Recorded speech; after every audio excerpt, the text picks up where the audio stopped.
All right, guys, welcome back to the channel.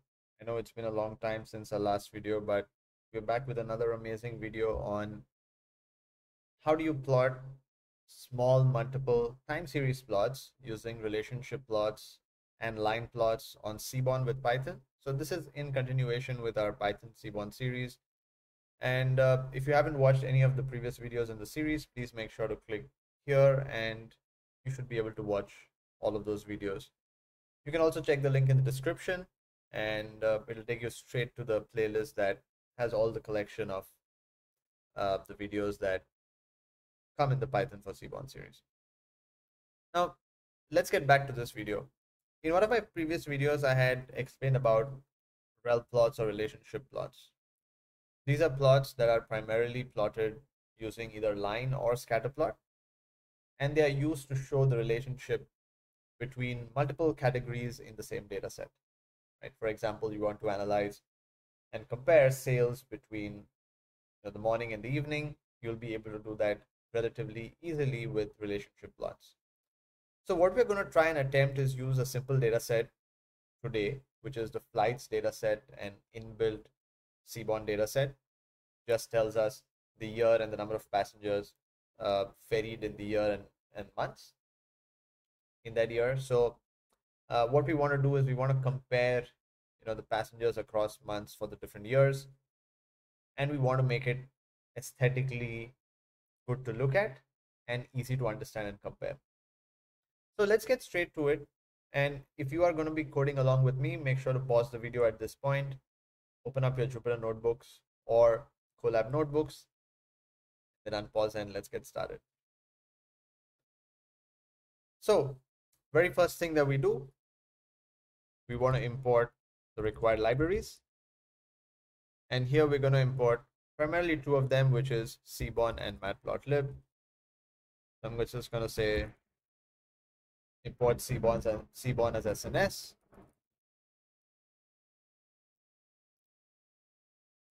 And import Matplotlib as PLT. All right. So very straightforward. We got those two libraries imported in. Now, what do we do next? We need the data set, right? So let's load in the data set. So we're going to get the flights data set in. So we're going to say flights equals SNS dot load underscore data set and flights, right? That's the data set we want. And just to make sure it's been imported correctly, I am going to print out the first three rows using the head function, and that should give me the first three rows of the data set just to make sure that I have the right one in. So as I mentioned earlier, it has three columns. You have year, month, and passengers. So which year, which month, how many passengers were ferried from point A to point B. We'll not get into the details of the data set. You can read about that in the documentation. But let's just keep it simple. Now, the first thing that we want to do is we want to try and understand the relationship between number of passengers ferried across the different years, right? And we want to plot that as multiple line plots and visualize them side by side, one above the other, similar to how we do in a relationship plot. So let's go ahead and try to do that, right?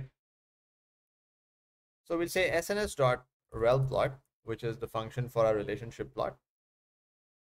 We'll say the x-axis equals month. So the x-axis has the different months of the year.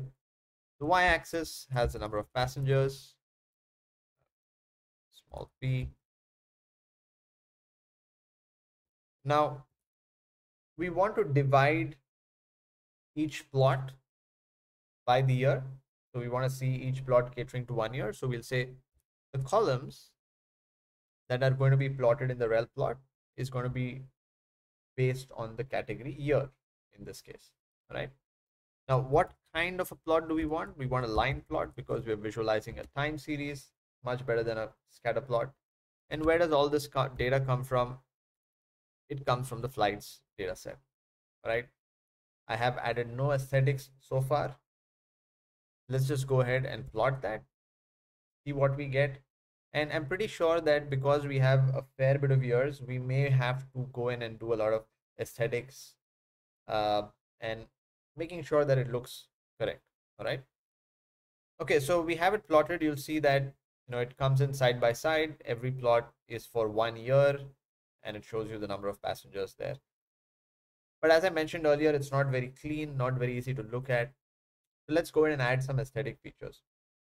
What all do you think we need? So first and foremost, maybe we want to limit the number of plots in one row, right? So let's say that in one row, the number of columns that we'd want is 3. So we use the column wrap parameter to address that. Then let's say that the height of each plot is 3, right? Then we'll say the line width, which is the width of the line that's being plotted here, is 3 as well, just to make it a little more known and easily seen. And then let's say the aspect ratio of the plot is about 1.3, 1.4, somewhere about there, right? The height to width ratio, so that we can see it properly. So let's see, after we have added in some of these aesthetic parameters, let's see what happens, whether we get a better view of it or not, right? Okay, so we do have a little bit of a better view. It's much bigger than it was earlier, much more clear as well. So you see, what we're able to do now is that we are able to plot multiple time series plots and compare it side by side, right? And each plot has the months of the year. You can see that on the x-axis. And then you have the number of passengers on the y-axis. And obviously the trend shows that year on year, it's been growing, and there is a certain surge during mid-year as opposed to the other months of the year. All right, so all well and good so far. Now, there's another thing I had on my wish list for this plot. Since sometimes it could be difficult to compare the plot side by side or one below the other, what I wanted to do was I wanted to go inside every plot, and I wanted to also plot the lines of all the years inside every plot. So in case I wish to do a comparison within the same plot itself, maybe I'm able to do that, right? Let's try and see whether we can make that possible. So in order to do that, first and foremost, let me just zoom in a bit here again. I will assign this plot to a variable g. The reason I assign it is because then I can access all the individual plots within that one master plot. Let's just call it that, right? Now, in order to cycle through different plots, I need a loop, right? And what I'm going to say is, in this particular loop, I'm going to have 2 variables that I want to keep track of. One is the year, because every plot has been plotted based on the year. And secondly is the axis itself, all the axis parameters, so I can access things within that particular plot or axis. And I'm going to say, I'm going to get this from g dot axis underscore dictionary, right, dot items. So this primarily gives you access to all the individual plots as a dictionary, and then cycles it through these variables here, or assigns it to these variables one at a time. Then I can use them, right? So now what do I want to do? I want to plot the lines of all the years, right? How do I do that? I'm going to use a line plot to plot all the years on every plot. All right, now stay with me and listen to the next 5 minutes very carefully so that you don't miss out. So I'm going to say sns.lineplot, because line plot is the function that we use to plot lines. We're going to stick to the same x-axis, which is month. We can't change that. We're going to stick to the same y-axis, which is passengers. We can't change that as well. All right. Now, the next 2 parameters that I'm going to use is how I can get all the individual lines plotted on the same plot. The first parameter is called units, and I'm going to say units is by year. Whenever I put units, it implies that I want to plot every category of that column separately, right? So every year is going to be plotted separately. And along with units, I need to use another parameter called estimator. And I'm going to say that's equal to none, because if I'm plotting multiple plots, then I cannot have an estimator, right? So it has to be none. And along with that, I'm going to say that the data is coming from lights. That's very important. And also the line width of these individual year plots will be 1, so that it's a little less thicker than the actual year line that we want there. And then we're going to say that, okay, where do I want to plot this? I want to plot this in the current plot, or the current axis. That's what I'm assigning here. AX equal to AX being the current plot. All right. And hopefully I won't need anything else. I'm just going to show all these lines at the end of it. And let's see if we can get this running without any errors. If there's any, not to worry, we can always go back and correct it. But let's make sure we don't have any here. All right, that's not too bad. So what do we have? So we primarily have every plot. We have all the lines here, right? And we have the actual year line also, which is much more thicker, right? So it's easier to see.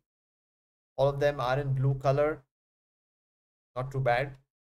So now I can make a comparison, within same plot itself, that how is this in comparison to the other years on the same plot. So that gives me an idea of where I'm at for that year. All right, that's the key idea here. Now, in case you may want to change the color of the line, you can say probably color equals 0.7. Maybe that may help. Let's see whether that does. It's going to adjust the spacing here a bit. Let me run that again. Right, let's see if that works. Right, so now it looks much more better. So that's adjusted the color of the line. Now we have a little bit of a grayish line. So now you can easily make out where we are at. And if we see this all together, makes a lot more sense. And you can actually see that the number of passengers are growing in comparison to the other years, year on year, right? So that's how you can easily plot multiple time series plots using rel plot and line plot. You can explore with more parameters, more aesthetics, see how things work out. And in case you have any more questions on this particular video or these particular functions, do put it down in the comments. I'll be able to help you out, answer your questions. And if you have liked this video and you've been able to follow through, don't forget to press the thumbs up and subscribe to the channel for more such amazing videos that are going to come up soon. Till then, take care, keep practicing, and happy learning.